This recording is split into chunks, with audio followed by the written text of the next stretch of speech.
Great to be here. Well, I had to wear the suit with being introduced as Chief of Protocol, but it's fabulous to be here. I want to thank Joy and Kim and everybody else, and particularly Lynn, who's not here. I think she's online for the great arrangements. I also want to mention Christine Keneally, who is the great historian, modern historian of the Irish famine, both domestically and in its global reach, because I was ambassador in Canada and a diplomat, she asked me to write a profile of Lord Dufferin, and I frankly didn't know much of anything about Lord Dufferin at all. And it's now in her latest volume of Forgotten Heroes of the Great Irish Hunger, or the Irish Famine, it's more commonly known. So I just want to go into Lord Dufferin himself, who's a central character in this, but not only as a personality, because he's at the intersection of so many different things going on within Ireland and internationally. So 1847 is a really critical year for Lord Dufferin. He's a student at Oxford. He's just coming into his majority. He's inherited 18,000 acres of Clandyboy estate, and his father has only died some years ago. And he's reading accounts of the Great Irish Famine. This is Black 47, in The Economist and the London Times, who dismiss its significance and say it's not really as bad as everybody is making out. And it's kind of a measure of the man that he decided to go and find out for himself. So accompanied by a fellow student, and he is a young man at this stage, he leaves Oxford on a Friday evening and travels to Dublin. And in Dublin there, he's told, go to Skibbereen. You have to see what's going on in Skibbereen. So he travels to Skibbereen. On his way to Skibbereen, he sees soup kitchens and a bit of listlessness and men hanging around, but nothing really that impressive. But as he's going over the mountains into Skibbereen in West Cork, everything starts to change. It gets very dismal, very dank, bog water and pools and mist. And as he approaches the village of Skibbereen, he sees coffins on either side. He sees starving people, crowds outside the shops. He's in a horse and carriage and so on. And it's an absolutely shocking scene that he sees. 10 people have died the day before. There's another 6 bodies in the graveyard. The shop is full of food, but there's starving people around who can't afford it. And there are horrendous stories. He goes and visits Reverend Townsend. His wife is stitching up shrouds because their 2 maids have died of typhus. He meets the local doctor. The whole thing is absolutely horrifying. It's actually very redolent of a great piece of Irish literature. When Jonathan Harker in Dracula goes over the Burgo Pass, and I kind of speculate in the profile, did Bram Stoker read these accounts of the famine, because it's literally like the undead walking around. It's clear that Dufferin and Boyle, his companion, are very shaken by this. They leave very quickly. Obviously, typhus is a disease that it's transmitted. You don't know how at that stage. They buy loaves of bread, and they literally leave in a carriage at speed, throwing bread at the starving people, and he makes his way back. He leaves £50. He goes back, he writes an account, this account here, narrative of a journey. I'd highly recommend it. It really does bring home the horrors of the famine. He's counteracting the views of the Economist and the London Times, and he goes and he fundraises for £1,000. The ceiling was £1,000 because Queen Victoria gave £1,000, so you couldn't give more than that. The same year, Dennis Mahon, who's a landlord in Roscommon, he's inherited a deeply indebted estate at Strokestown House Park. He decides the only way he can make it profitable is to sponsor the emigration of tenants. So we have 1,490 men, women and children. They walk from Strokestown House to Dublin, and they take to Liverpool and then about 4 ships across the Atlantic. And on one of those ships, the Virginius, of 56% of the passengers, of 470 passengers, over 250 die. The Virginius becomes hugely controversial internationally. Coffin ships are named. The ships across, essentially going to Canada, are called coffin ships because of the fatality rate, which averages about 26 passengers per voyage. We have about 108,000 Irish famine immigrants crossing over to Canada in 1847. And Mark McGowan is a fantastic historian of this period. I think one of his books is called hell or to Canada, or to death or Canada? Death or Canada. So Denis Mahon is trying to solve a problem. He's actually very assiduous in making sure that they're properly provisioned, that his tenants are well looked after. But of course, they're cheated along the way. And when you go to Liverpool, there's scammers, and they pick up probably typhus there, and that's what kills an awful lot of them. A huge controversy over that. It makes international headlines. And Denis Mahon pays the ultimate price. He's assassinated at the end of the year in 1847. So in Clandyboy, Lord Dufferin, he's caught between his circumstance and his conscience. What do you do with 18,000 acres full of tenants, and you want to do the right thing, and you're an Irish landlord? And so he visits more than 6,000 of his tenants, and he's very struck. And you don't see them here now, but he was very struck by the cottages, because the cottages are all green on the outside from damp, and they're all brown on the inside from turf smoke. Conditions are appalling. He relieves about £2,000 in debt, invests about £7,000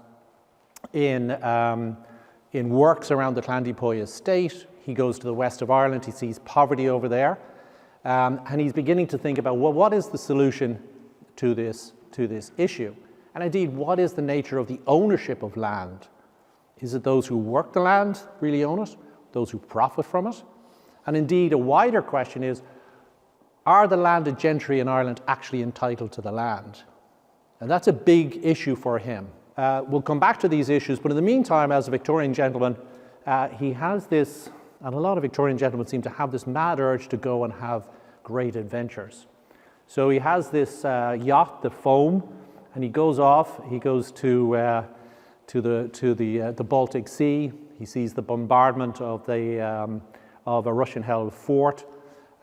He's on board the HMS Penelope. He's actually there when the fort is taken, surrounded by shot and shell. He's very sang-froid. He's very cool and calm under fire.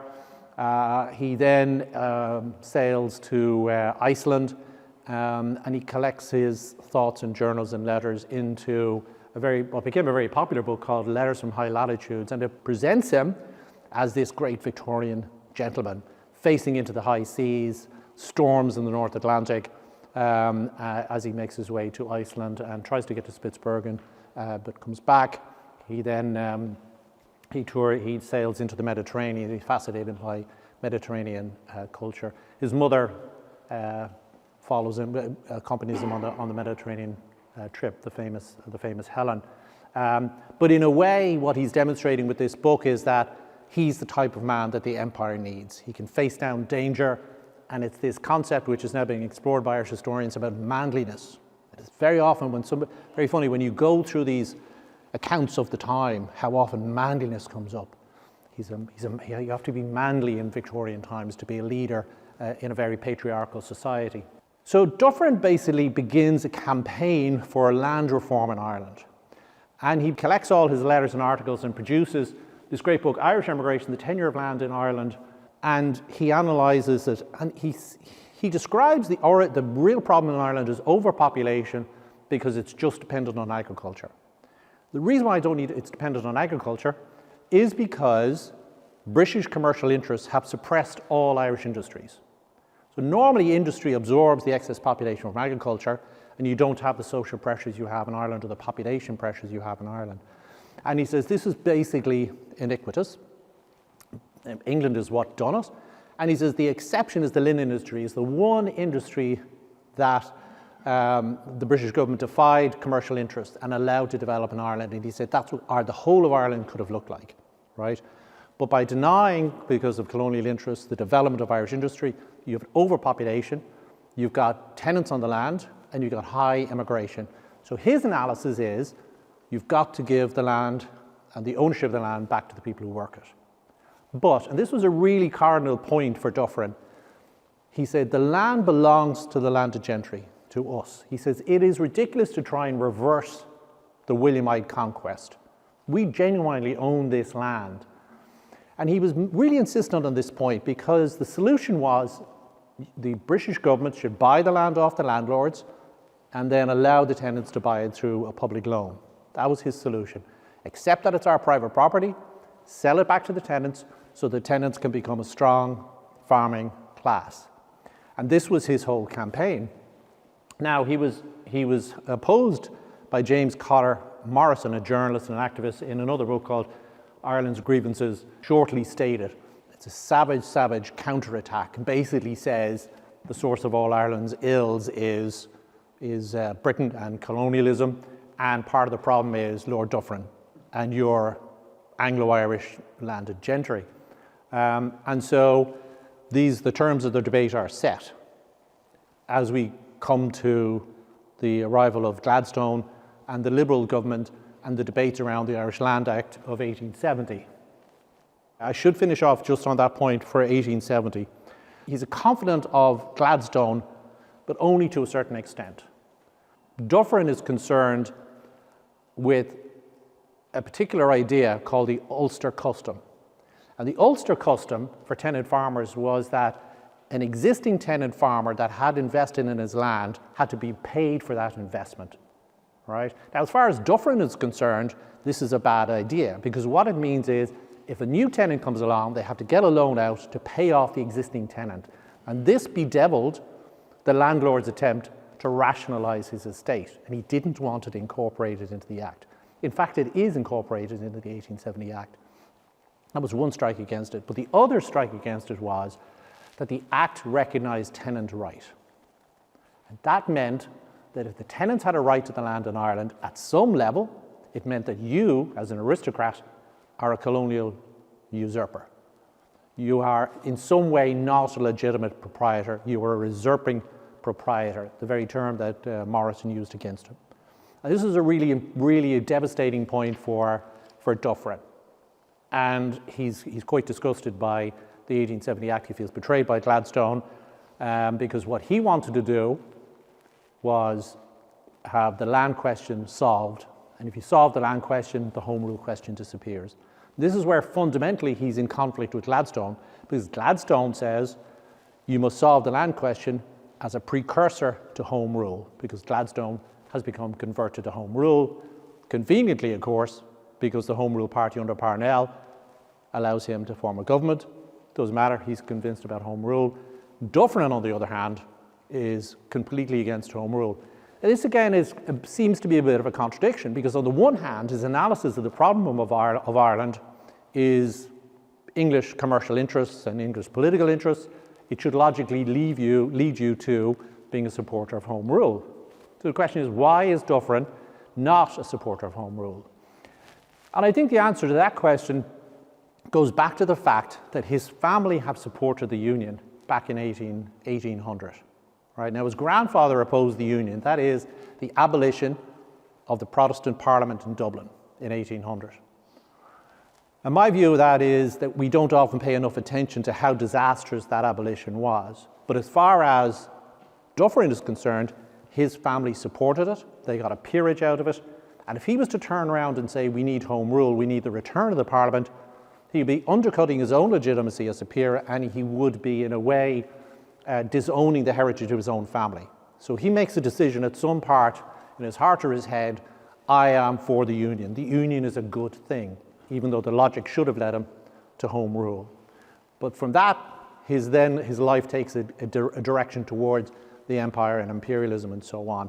So he's very disappointed with the 1870 Land Act, and what he decides to do then is he decides that, well, if the government won't sell the land, I will do it privately. And that's what he does. He begins to sell off chunks of Clandyboy estate, not to the tenants, but to local businessmen made good, and he keeps enough acreage around the actual house itself, effectively as a canvas for his imagination, because he's devoted to, like many Victorians, the medieval era. He says Walter Scott, author of Ivanhoe and so on, is a formative influence in my life, and he lives in this kind of intellectual world of the kind of medieval romanticism. So he's selling it off, but he's doing it very discreetly. He doesn't want it known that he's selling his land, and he's also very aware of the implications of this for his children's future. But by selling the land and becoming an imperial diplomat, he's now got the income to reshape Clandyboy estate according to his own medieval fantasies. Now, so then he also decides he's going to become an imperial diplomat, because in a way, becoming an imperial diplomat allows him to escape the conflict between his circumstance and his conscience, that existential crisis of an Irish landlord. So this is why then we have Dufferin as a diplomat. He's brought in as a member of the commission in Lebanon to investigate a massacre, and then he becomes Governor General. Now, he really wants to be Viceroy in India. That is the jewel in the crown of his ambition, but he becomes Governor General in Canada, along with Harriet, and Mark has been investigating some of that, as he mentioned earlier, in terms of his role in the treaties. He's a very consequential Governor General, because he's there at a time when Canada has got confederation, it's got its own parliament, its own government, and he's mediating the relationship with London rather.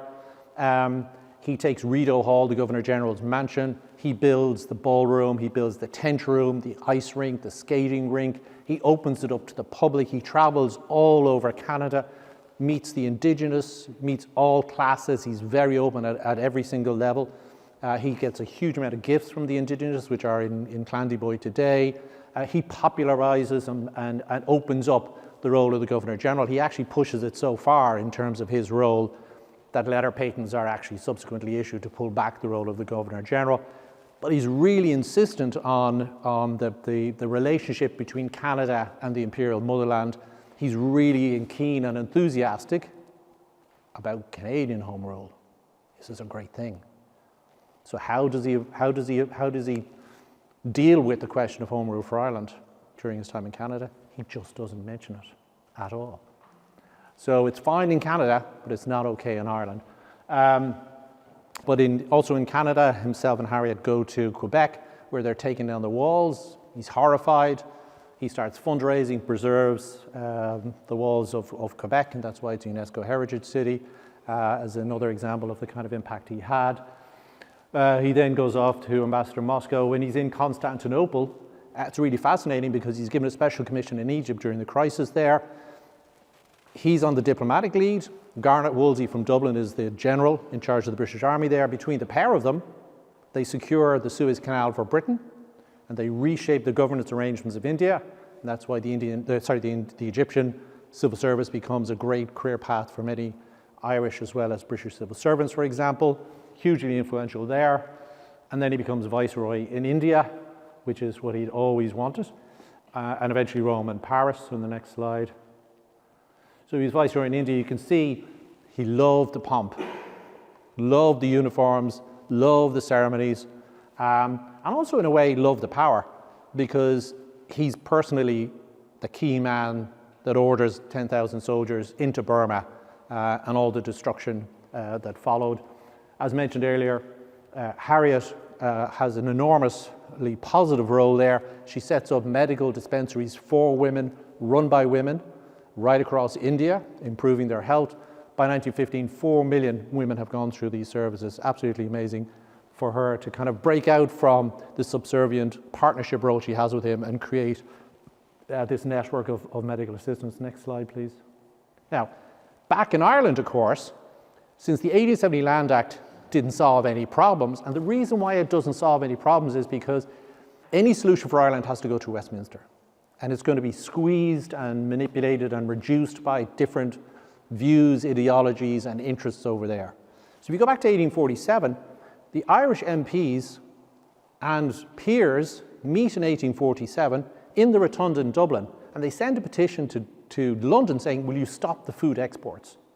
Right? And that just gives you an indication that if you'd had that Irish Parliament, you would have had a very different and much more proactive response to the famine.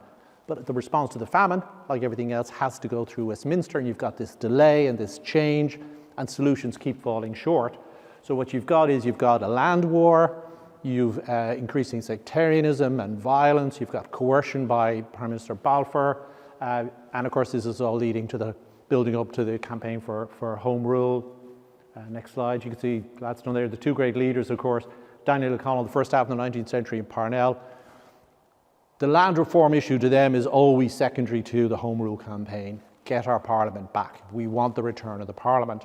And one of the reasons why I think the Parliament's abolition is so significant in 1800 is because if you'd had that Parliament in 1800, and it was a very close thing in terms of getting rid of it, by the 1830s you would have Catholic enfranchisement, and you would have Catholics and Protestants in a united Ireland, because it wasn't divided obviously at that point, in a Parliament working through parliamentary means to sort out their differences. Without that Parliament, you have you've got a sectarian force field building up in Ireland throughout the 19th century without a locus to sort it out that's parliamentary.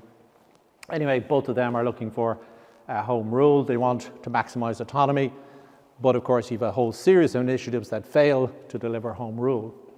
So here we go again. These are all the attempts at land reform in Ireland. Landlord and Tenant Act 1870, the Land Law Act 1881, which guaranteed the three Fs: fair rent, fixity of tenure, and free sale. As far as Parnell was concerned, that was the solution to the land question. Let's move on to the home rule question. You have 1885 Act, 1887 Act.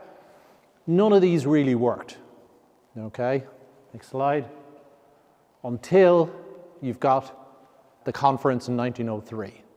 So you have John Redmond, who inherits the party after the death of Parnell, creates the Irish Parliamentary Party.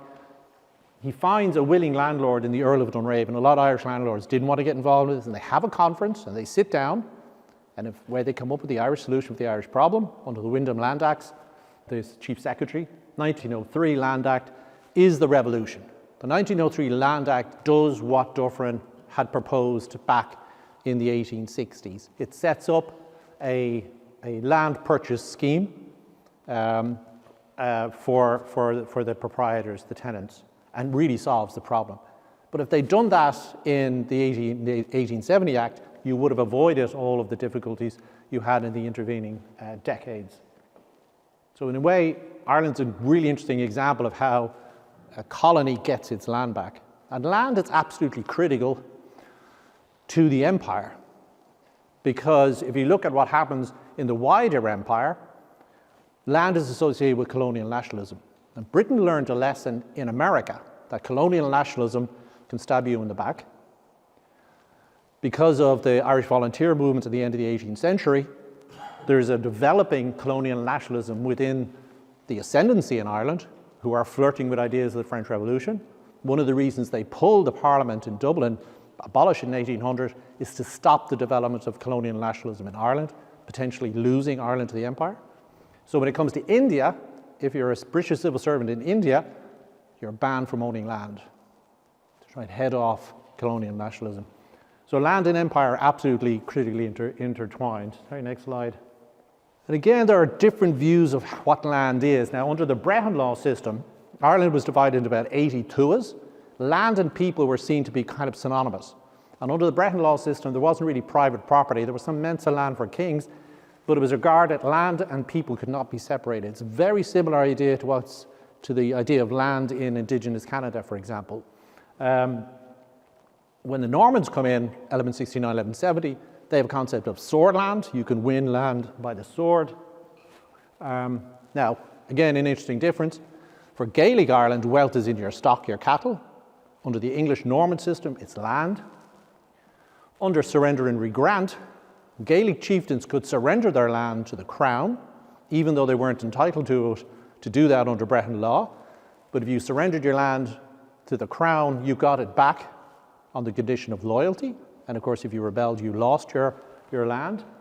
Under the Reformation, you could only own land if you were a Protestant and not Catholic. Under the Williamite conquest, virtually most of the land in Ireland is transferred to the Protestant ascendancy, so land is effectively a reward for conquest. As I mentioned, for those who can afford it, land can be a canvas for the imagination if you've got independent wealth. And then under the Land Acts, land is returned to the tenants, the occupiers of the land, which of course could be a very contentious issue in Ireland, because what happens if you've just been evicted? How do you sort that out? And then the Land Commission, the break of the estates and the return of land. In a way, it's the Land Commission, certainly from the 1920s to the 1930s and 40s, is the outcome of the War of Independence and the creation of the independent state. So land has different perspectives and dimensions to it depending on what the prevailing political structure is. So that's why we get to Clandy Boy.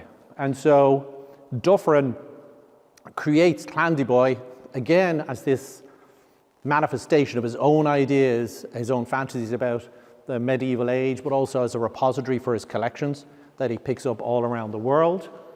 His library, of course, being key. He would, study Persian in there and languages.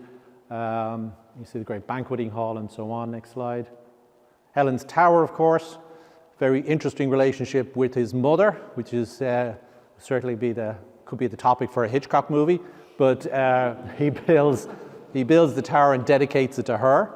There was kind of an excess of sorrow about her death, but privately probably quite relieved that she was gone. Next slide. There, of course, is his statue outside Belfast City Hall. You can see him there in all his regalia. He's got a coureur de bois, a kind of frontiersman from Canada on one side, and quote-unquote Indian warrior on the other side. There he is, hand on hip, serving the empire. And next slide. So that's just a quote, caught between his conscience and his circumstance, this duality. And this is the thing about Dufferin. You know, he's very proud to be Irish, as all of them are in Ireland, but they're also British.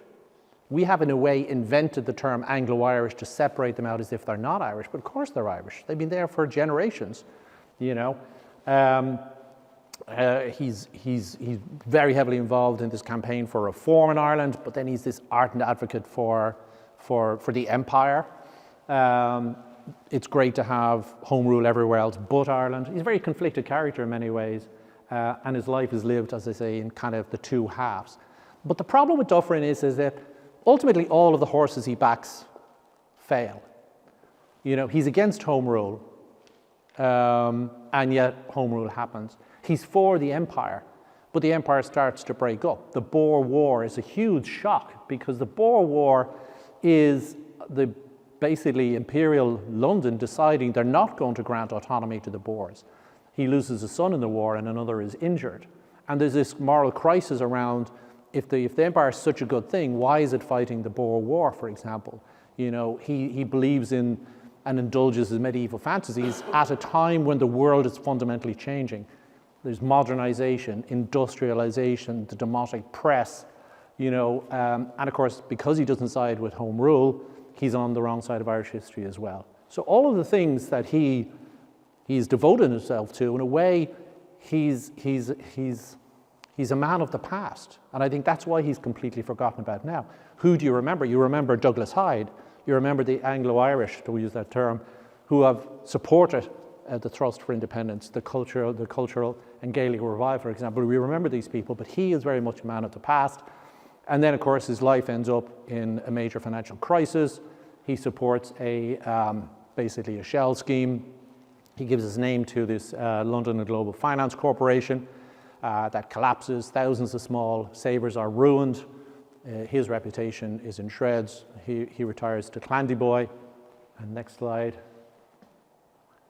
Goes back to Clandyboy, dies from stomach cancer in 1902, kind of in disgrace. But at one point he said, Clandyboy, home, home, home, home, amid drenched fields, leafless bushes, and a misty mockery of a park, which against my better reason I cannot help loving more than any other place in the world. It's a bit like Citizen Kane, Rosebud. Rosebud. So that's Lord Dufferin, and happy to take any questions on a fascinating character. Thank you.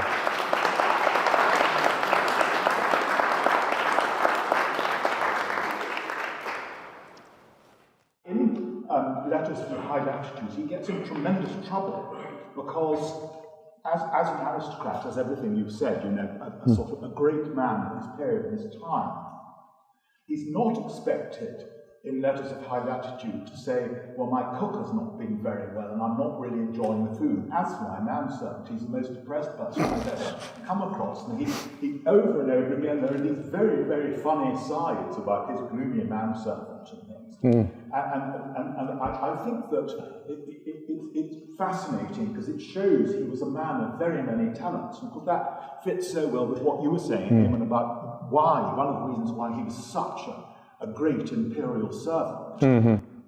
No, very good point, and I think it's worth underlining this because he is a great humanitarian. I mean, at the end of the day, he is responding to what he sees around him. Not only does he offer relief during the famine, he actually goes and invests 20 years of his life in trying to solve the problem. You know, he exhausts himself in this campaign for land reform. You know, he's burning up political credit. He's trying to get this done. The other thing, which is a very nice point about him, is he was a very courteous man, very decorative in many ways, very responsive about, very sensitive about his reputation as well. But he treated everybody he met with absolute politeness and equality. It doesn't matter where you came from or what status you were in life. He treated everybody exactly the same, which is a very important, I think, personal trait as well. Very engaging human being. At the same time, despite his many achievements, he still wasn't highly regarded in London, and certainly in the Foreign Office. He was regarded as somewhat effete, and maybe even then somewhat of an older type of aristocrat that time was kind of moving on. But he's a very attractive character. He certainly was a star of the show as a gentleman in waiting at the court of Queen Victoria, seen as a bit of a catch, very handsome and glamorous. But again, in a way, kind of caught up in his own past and therefore not remembered, but absolutely a very nice personality. Yeah. Just one tiny question. Could you say a little bit about debt and about how much of the chess moves available to Dufferin were curtailed by money or lack thereof? Well, the fascinating thing is that there is no evidence whatsoever on his spending that he was ever in debt. But of course, he was chronically in debt all the time. He gets, I think, about £370,000 from the sale of his land. When he goes to Canada as Governor General, he's getting £10,000 sterling. So between selling off the land, managing debt, and his imperial career, he manages to keep up a lifestyle, a very luxurious lifestyle, the lifestyle of a gentleman. But ultimately, the reason why he supports the London and Global Finance Corporation is because he sees this as a way to make a huge amount of money. It was basically investing in mines, but the mines weren't producing anything, so the whole thing was going to collapse in a heap at some point. But it is financial pressure that makes him lend his name to this company. He thinks this is a license to make money, and of course, it was too good to be true. It all collapsed. But there's a wider point here, is that the Irish landlords never made money. Dufferin at one point, when he was at Oxford, fantasized about becoming a Scottish laird, because this was a fundamental difference between a Scottish landlord and a Protestant Irish landlord. Because they were Scottish, there was no opprobrium affixed to them when they cleared their estates. And if you go to Scotland, the clearances have cleared out the rural population. The problem for the Irish gentry is that they can't clear out the land in the way that they wanted to, because they want. I mean, there was more money in pasturage, in cattle, always was. But how could they get rid of the tenants? They had a big problem. They could never get rid of their tenants. And then, of course, as the population grew and land was subdivided, they were making some money off the rents, but most of them were in debt. And this is the point: is that Britain was not in Ireland because Ireland was making them any money. The empire, the money from the empire is coming from sugar in the Caribbean, and it's coming from the pillage of India. And if you haven't read it, William Dalrymple's The East India Company and the Pillage of India is an absolutely fascinating account of how they basically transferred the world's leading manufacturer in the 17th century to England. It was fascinating. And of course, the person who created the Raj was Richard Wellesley, Arthur Wellesley's brother. He goes in 1798, between 1798 and 1803, using the East India Company's army, he conquers all 8 provinces of India and creates the Raj. Right? 2 brothers from Trim. Wellington defeats Napoleon. His elder brother creates the Raj. Interesting thing, when Dufferin is viceroy in India, 7 of the 8 lieutenant governors are from Ireland. 40% of the British army in India is Irish. The Irish are filling the ranks of the empire. Sorry, this has taken us away, but the point is that Ireland was only held by England as a defensive measure against its continental enemies. So, of course, the Spanish arrive in Ireland, Battle of Kinsale, the French invade a couple of times. They're holding Ireland just purely as a defensive interest. From the time Henry II comes to Ireland, 1171, he makes a decision. He's not going to do a full conquest. The main priority from Henry II onwards is that Ireland cost as least amount of money as possible to run. That's all they're interested in. Keep it cheap. So the Irish landlords are kind of an annoyance as far as London is concerned. They're particularly annoying when they have a parliament, because during the time of the parliament, all the way from the 1290s through to 1800, they're arguing for their own economic interests in Ireland, and they're building up the country. And of course, they lose that power. When the Irish landlords agree to abolish their own parliament, they've signed their own death warrant because they've lost control. I mean, that's why Dufferin is in Westminster arguing for land reform, not at College Green in an Irish parliament. So the Irish landlords are always pretty broke, apart from the massive Irish landlords who could afford it, but an awful lot of them were in trouble. Like Dennis Mahon himself, he gets a heavily encumbered estate. He's trying to make his work. He's trying to be humane. So in a way, I'm kind of saying it's probably time we began to recalibrate our thoughts about what the Irish landlord class was. What were their motivations?